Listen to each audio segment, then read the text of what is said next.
ज्योतिष और जीवन में आपका स्वागत है। श्री गुरु चरणों में नमन कर श्री गणेश की वंदना करता हूँ। 21 जून 2020 के इस विलक्षण सूर्य ग्रहण में एक सहज और सरल और छोटे से उपाय से मैं 12 ही राशि वालों के लिए उनकी संपन्नता के समृद्धि के लिए उनके करोड़पति बनने का एक उपाय लेकर के आया हूँ। इस ग्रहण के लिए कुछ ज्योतिषियों की गणना में 4 राशि वाले व्यक्ति करोड़पति होंगे।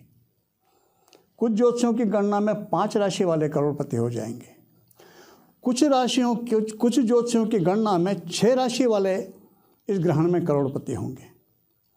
मेरे अपने आकलन के अनुसार 12 ही राशि वाले सभी जातक इस ग्रहण में करोड़पति होने का लाभ उठा सकते हैं। गणना में थोड़ा सा अंतर है, तो जो उपाय हैं उनमें भी थोड़ा सा अंतर है। आदि गुरु शंकराचार्य ने एक गरीब ब्राह्मणी के आंगन में एक स्तोत्र की रचना करके स्वर्ण के आंवलों की बारिश करवा दी थी। वो स्तोत्र आज भी प्रभावी है, कनकधारा नाम का वह स्तोत्र। संतों की एक लंबी परंपरा श्रृंखला रही है भारत में। स्वामी विवेकानंद, संत रैदास, संत ज्ञानेश्वर, नानक देव, कबीरदास जी, तुलसीदास जी, मीरा, कितने ही संत हैं, अनंत संत हैं। और सबके जीवन का आकलन अध्ययन करें, हम उनका मनन करें, तो एक बात देखने में आती है समान रूप से कि सभी संतों ने हमारे भारतीय समाज को जागृत करने का काम किया, कर्म में प्रेरित किया, कर्म को प्रधान बताया, सत्य मार्ग का सामान्य सा जो परिचय दिया। किसी भी संत ने किसी को भी अंधविश्वास पे चलने का मार्ग का संकेत नहीं दिया। अंधविश्वास से दूर हटने का रास्ता जरूर बताया संतों ने।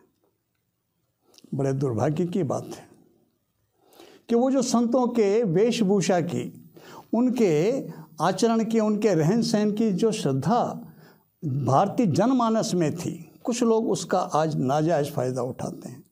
क्योंकि भारतीय जनमानस के अंदर लोगों के मन में आज भी वो जो संतों का जो वेशभूषा है, संतों का जो स्वरूप है, उसके प्रति आज भी बहुत श्रद्धा और विश्वास है।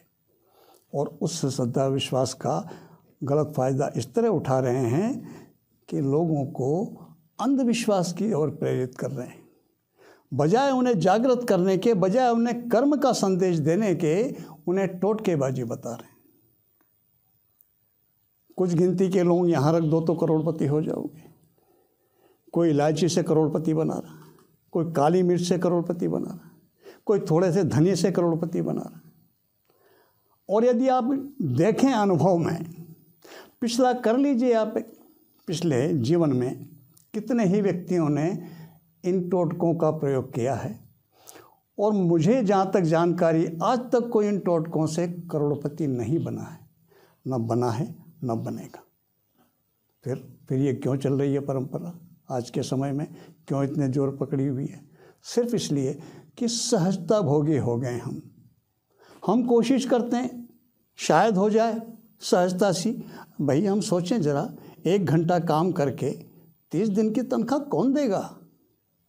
नहीं हो सकता। यदि हमें 30 दिन की तनख्वाह चाहिए तो 30 दिन नौकरी भी करनी पड़ेगी। जितने भी संत हुए, उन्होंने जो मार्ग दिखाया, उन्होंने आध्यात्म का मार्ग दिखाया, उन्होंने साधना का मार्ग दिखाया, लेकिन उसमें निरंतरता है, उसमें परिश्रम है, मेहनत है, टोटकेबाजी कहीं नहीं है। मुझे तो एक भी उदाहरण किसी भी संत की जीवनी में कहीं किसी तरह का ऐसा एक भी उदाहरण, एक भी प्रयोग मुझे तो मिला नहीं। किसी को मिला हो तो बताएं, शेयर करें। इस विलक्षण सूर्य ग्रहण जो है आने वाला है, इसमें हम अपनी आत्मबल को जागृत करने की कोशिश करें, सूर्य की उपासना करें। जिसमें भी हमारी श्रद्धा हो उसमें हम विश्वास करें, जिसमें भी करते हैं उनकी आराधना करें। हो सकता है कि किस्मत किसी को दे ना दे, लेकिन पुरुषार्थ किसी को ना दे, ऐसा नहीं हो सकता। हमें यदि करोड़पति बनना है तो पुरुषार्थ के मार्ग का ही अवलंबन करना होगा, और कोई दूसरा रास्ता नहीं। ये जो चल रहा है सहजता से, इन टोटकेबाजी से करोड़पति बनने का, इसमें हम सब अपना समय नष्ट कर रहे हैं। और अफसोस की बात यह है कि अच्छे पढ़े लिखे शिक्षित लोग इसमें लगे हुए हैं। हो सकता है कि आपको मेरी इस बात से निराशा हो, थोड़ी सी आपका श्रद्धा टूटे, और आपके निश्चित रूप से जब श्रद्धा टूटती है, जब विश्वास को थोड़ी सी ठेस पहुंचती है, जब मन के विपरीत कोई बात बोलता तो बुरा तो लगता है। लेकिन मैं आपको एक बात कहना चाहता हूँ, मैं आपको जगाने का काम कर रहा हूँ, मैं आपको विश्वास तोड़ने का काम नहीं कर रहा, मैं तो आपको भ्रम से निकालने का काम कर रहा हूँ। यदि आप मेरे जगाने पे या मेरे जैसे किसी भी व्यक्ति के जगाने पर नहीं जागेंगे, समय तो एक दिन जगा ही देगा आपको। समय तो एक दिन आपकी इसको अंधविश्वास को तोड़ देगा, वो आपके भ्रम को तोड़ देगा। लेकिन तब तक आप बहुत नुकसान उठा चुके होंगे, बहुत कुछ अपने जीवन का अमूल्य समय नष्ट कर चुके होंगे। इसलिए यदि आज जाग जाते हैं तो बहुत फायदे में रहेंगे। इसलिए जाग जाइए, आप अपनी चेतना को जागृत कीजिए। और ये जो ग्रहण आ रहा है 21 जून 2020 का, इसमें जिसमें आपकी श्रद्धा हो उसकी साधना कीजिए, भगवान सूर्य नारायण की उपासना कीजिए, अपने आत्मबल को जागृत कीजिए, आत्मविश्वास को जागृत कीजिए।